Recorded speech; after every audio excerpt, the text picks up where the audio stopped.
Hey guys, welcome back to the channel. I'm Mike and this is Vlog. Last night we had a beautiful snowfall and Sarah said to me, I think it's time you try the pulk out. Well guys, I've had this out several times, but I got it fully loaded today. As you can see, I got my crew compartmentalized mounted pack in there. I have a Molly 2 waist pack up front here. That's carrying my extreme cold mittens and my helmet liner.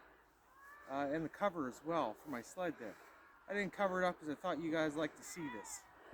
I got my MSS in the green part there, a foam sleeping pad, a wool blanket, and a R10.2 sleeping pad in that MSS sleep system carrier back there. So I got an MBC bag and then a sleep system carrier, guys. How do we feel about that? Is that not a cool looking loadout? So guys, the cover covers it tightly. I also have some snow camo in one of those. It's just in the form of like a cotton sheet kind of thing.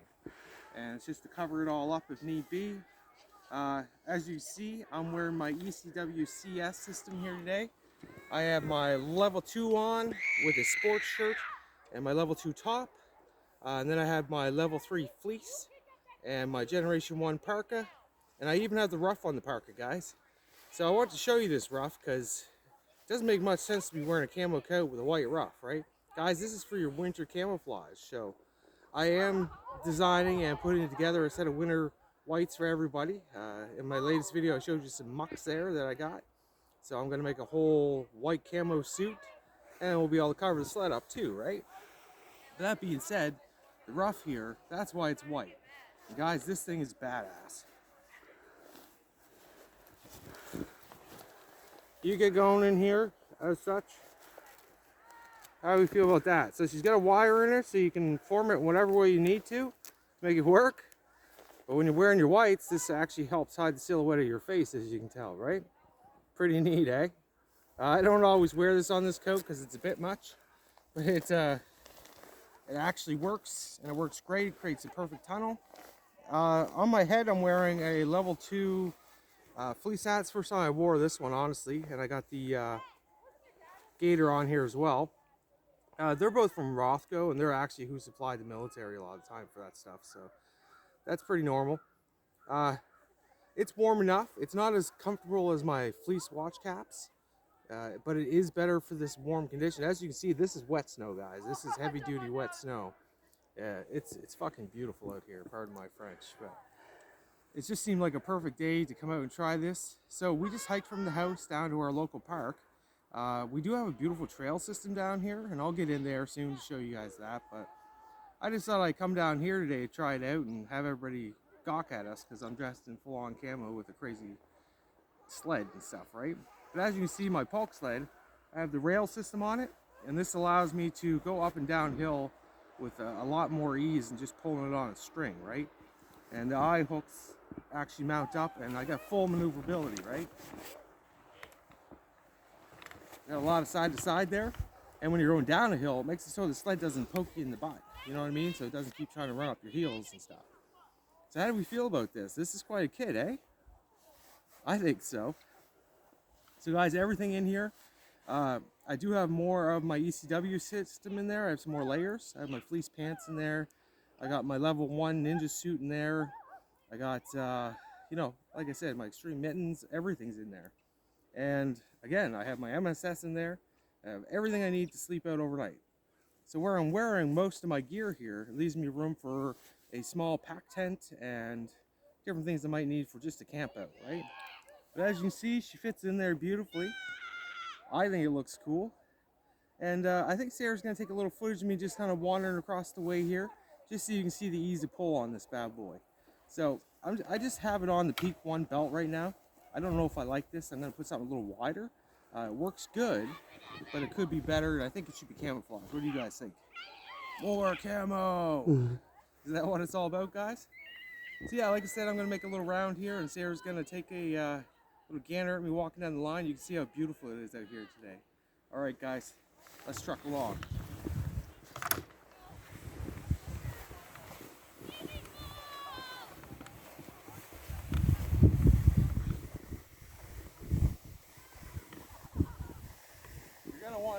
poles doing this though, guys. You really are.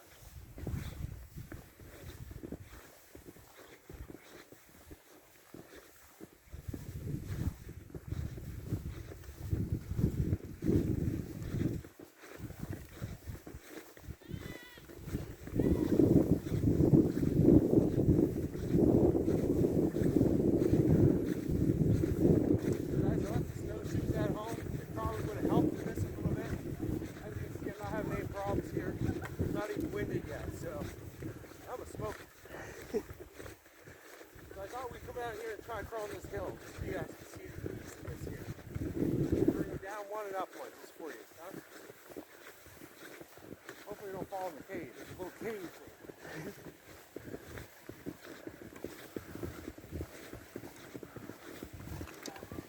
It's really wet down here. That's not going to bother the sled. Might bother my feet.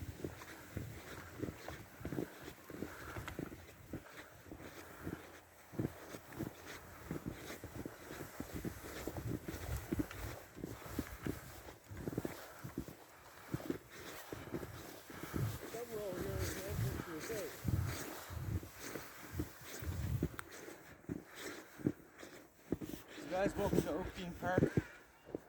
This is like a little playground for the kids and whatnot, but we got some zip lines, we got some camping spots, some swings, some nets, and different things. Little cleaning station for the summer months. I'm gonna head down the hill on this hard side here so you can see the steepness and what doesn't happen because of these poles.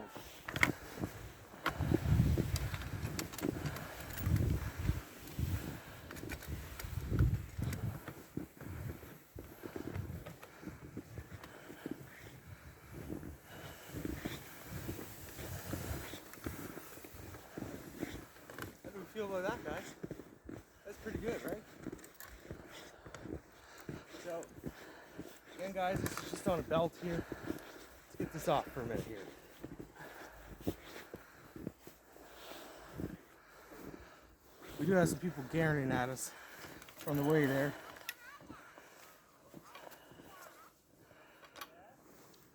So, guys, some of the mods I've done to this sled. Again, you see the pole system. These are 3/8 10 poles, and they've been epoxied, and some regular eyelets in there. You see that? And these pins here pull out from the inside with little cotter pins in here, so that this comes off of here quite easily for moving it from place to place and storing purposes, right? And I also keep the string with me for safety reasons in case I lose my poles or they just disconnect or whatever, right? I have a molly plate in here that's holding this molly 2 waist back right now. So that's pretty cool, right? I've done a bungee mod, as you can see here. I still got lots of play in that. I got the little carabiners in there. So I pretty much just took some bungee cords and wrapped them through in such a way that I can do a diamond pattern to hold all kinds of light stuff down or heavy stuff, whatever you got in there, right? But as you can see, it works beautifully for holding this kid in there. I don't know about you guys, but I think this looks pretty sick. See, it's nice when you can actually get the stuff around your pack too, right? You can put it around the things. So yeah, this is my pulk sled. It's an E-Trek 60, and I have the runner kit on it. Thank goodness for that, because Sarah and I came down the street to do this. I don't know if you guys know this or not, but when you dress in woodland camo, everybody stares at you. It's like a thing. So I don't mind that so much, but I don't know, guys. It's pretty cool, right? So how do we feel about the weather out here today? It's beautiful, isn't it? It's just beautiful. And this is what we get to look forward to in Nova Scotia. And again, guys, I've shown you this bag on my ECWCS load dump. You should go back and check that out, because our winter conditions demand stuff like this, because today is wet snow. It's warm out here. It's just below 0, I think. Just below. It might even be 1 degree out here, honestly. I'm starting to get up a sweat, and that's where this whole system comes into play, right? You can dump your heat with this level system. I actually have pit zips too, so I can dump that heat when I'm really trekking along and things like that. But this gear is what you need for these conditions. So when I speak about bug outing or bailing out and all that different stuff, I mean it. Like, what I'm saying is, here in this province, if you were to just leave your house with a 20-pound backpack, you would freeze to death. You get soaked during the day like this, and you'd freeze to death overnight. So that's what this is all about. And I think if you're really planning on bugging out in the country of Canada, the northern environments, you should make sure you have yourself an ECW CS system, or just an ECW system, or at least learn how to properly layer, guys. Alright guys, I'm going to cut us off there. I thought this was a beautiful day to show you this. Sarah did too, so here we are at our local park showing you the click, right? This is great, right? Alright guys, like and subscribe, and thanks for watching.